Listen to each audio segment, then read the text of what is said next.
So, first of all, what's up, YouTube? It's that time of year again where we do NFL picks. You excited? I'm just kind of excited to be back on YouTube, honestly. I know it's been a long, kind of boring summer for you guys. I haven't showed my face much. I've just been busy. But anyways, yada, yada, yada. Who gives a shit? No one cares, right? You came here for the NFL picks, so you're going to get them. Tonight's game. The Atlanta Falcons are getting 1 point at Philadelphia. The not undefeated. The defending Super Bowl champion Philadelphia Eagles, when nobody thought they would even get past the first round of the playoffs without Carson Wentz. So the excuse of, well, we lose as starting players, we can't win a Super Bowl, the Philadelphia Eagles demonstrated, yes, you can, and you did it in fashion. So they throw that excuse right out the freaking window. Just had to get that out there to a certain team. I think everybody knows what I'm talking about. So anyway, they're getting 1 point at Philadelphia. But let's keep in mind, there are some teams that suffer from sometimes called a Super Bowl hangover, which means the expectations are very high for maybe even a repeat, but they end up even missing the playoffs, sometimes at a 5-11 to a 7-9 record. But I do not think that is the case here with Philadelphia. I think Philadelphia keeps it rolling. I know Carson Wentz is still out, but Nick Foles has proven he can do the job. Now, if Nick Foles comes out and sucks, well, then obviously you need to do something that changes. But I see the Philadelphia Eagles at home beating the Atlanta Falcons, who, by the way, I mean, are absolutely useless in the postseason. They're like the Bengals. But for some reason, the Atlanta Falcons in the regular season dominate, especially Matt Ryan. So I can see this actually being a really high-scoring game. Maybe like 28-24 or 31-27, something like that. But Philadelphia is going to get the win, and they will cover the spread. Now we go into Sunday at Cleveland. They are getting 4 points against Pittsburgh. Cleveland's a 4-point underdog against Pittsburgh. The winless Cleveland Browns. As a matter of fact, the Cleveland Browns in 2 years have only won one game under the tutelage of Hugh Jackson. I don't know who the Cleveland Browns starter is. Quite frankly, it doesn't matter. Obviously, history proven. Doesn't matter. I mean, God himself could start for the Cleveland Browns and it wouldn't matter. But Ben Roethlisberger.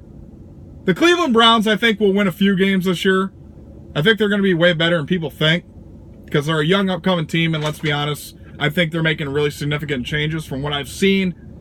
But Pittsburgh is just Pittsburgh, and Ben Roethlisberger, he's like Tom Brady. It seems like he just doesn't ever cool down. So, that being said, the Pittsburgh Steelers will win this game outright. Sorry, I got a little distracted here. Some dipshit in a fucking Ford pickup truck literally just pulled 1 inch away from my door. So, anyways, next game we got the San Francisco 49ers are getting 6 points at Minnesota. I actually like San Fran to cover this one. Jimmy Garoppolo, Kirk Cousins, supposed to be the new saver in the Metro City there to come in. Why you got rid of Case Keenum, I don't know. But you got Kirk Cousins, who is good. There's no doubt about it when he wants to be. And you got the San Francisco 49ers with Jimmy Garoppolo, who at one point in one time was a backup for Tom Brady. And history shows that backups for Tom Brady usually do pretty successful in the NFL.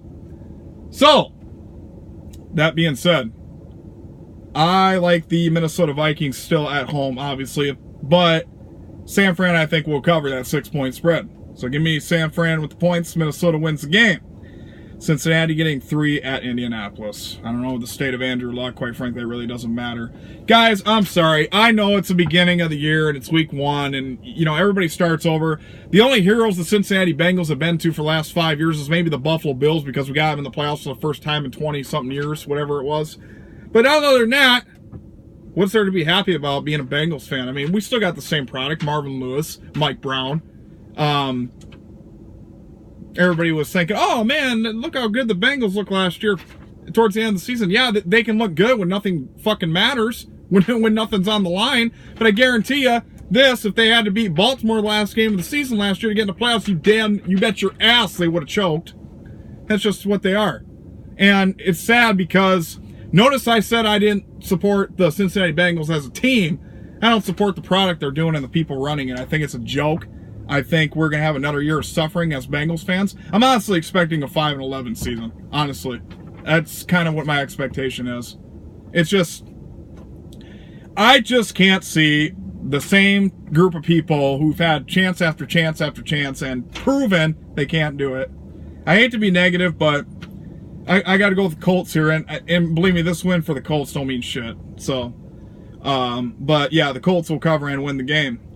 Buffalo getting 7.5 at Baltimore. I like the Baltimore Ravens. 7.5, though, is a lot of points to be given Buffalo, even though, you know, they choked in the playoffs last year. But Buffalo still is known for a good defense, so I actually like the Bills at that 7.5. Matter of fact, I think I like the Bills outright, to tell you the truth, in an upset. That's what I'm going for. First upset of the year, the Bills win outright at Baltimore. Could be calling me crazy, but hey, it's week 1. Who the hell knows what's going to happen? Let me see here. New York Giants are getting 3. New York Giants are a 3-point underdog at home against Jacksonville. Well, surprisingly so. I mean, New York Giants are just flat out trash last few years. I don't know what their situation is this year, obviously. But Jacksonville's defense, if it's anything like... You know what, guys? I think Jacksonville's the team in the AFC this year. I really believe that. So, give me Jacksonville with the win. Tampa Bay getting 9.5 at New Orleans. New Orleans will kill that team, frickin' 34-14. They ain't nothing. Tampa Bay's a lot like Cincinnati. They haven't done shit, and they haven't changed anything. So, I like New Orleans.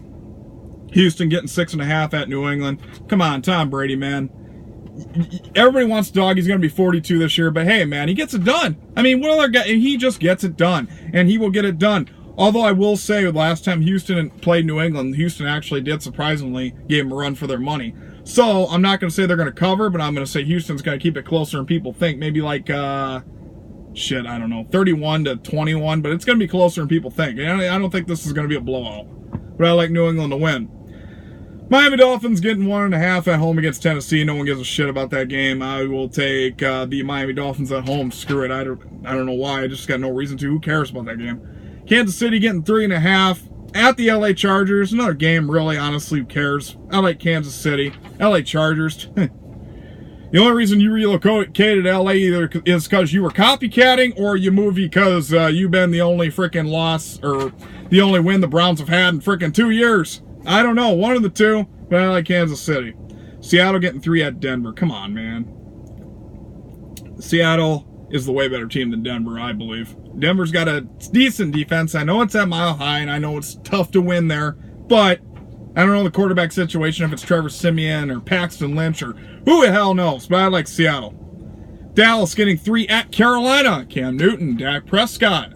Both quarterbacks that are very mobile. I don't know.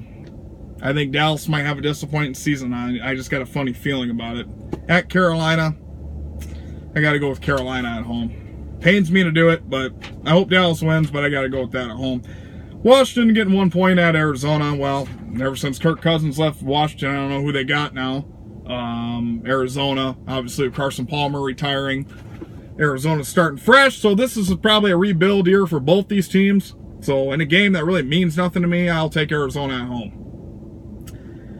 Chicago getting 7.5 at Green Bay for the Sunday night game. The big rivalry, of course, big rivalry up here. A lot of Green Bay fans, a lot of Bears fans, a lot of Vikings fans, whatever. There's a lot of fans of every team here. So, Chicago covers that 7.5 point spread. That's my other upset of the week. Green Bay will win, but I like Chicago to cover. 7.5 points between two rivalries, especially that physical with each other, that's a little too much to give. So I like Chicago at the 7.5. I like Green Bay outright. Monday night, New York Jets getting 6.5 at Detroit. Another game that doesn't mean shit to me. Matt Stafford and company. I mean, Matt Stafford is what he is. You know, he's a game. I mean, he makes plays, but Detroit's an 8-8 team, in my opinion. The New York Jets, I don't even know who the hell the Jets I got at quarterback, to tell you the truth. But I like Detroit at home. Why not? And finally, for the last one of the week, the Oakland Raiders are at home. They are a 4-point underdog, actually, against the LA Rams. Respectfully so. The LA Rams, in my opinion, they went a long ways last year. You know, I know they got bounced the first round, but you know what? Look what the Rams were before that with Jeff Fisher. They were horrible. So, I think this is the year Rams break out, too, and probably go a little further. Anyways, those are your NFL picks. I'll try to stay around a lot more often, but You got the picks, and good luck to all your teams in week 1.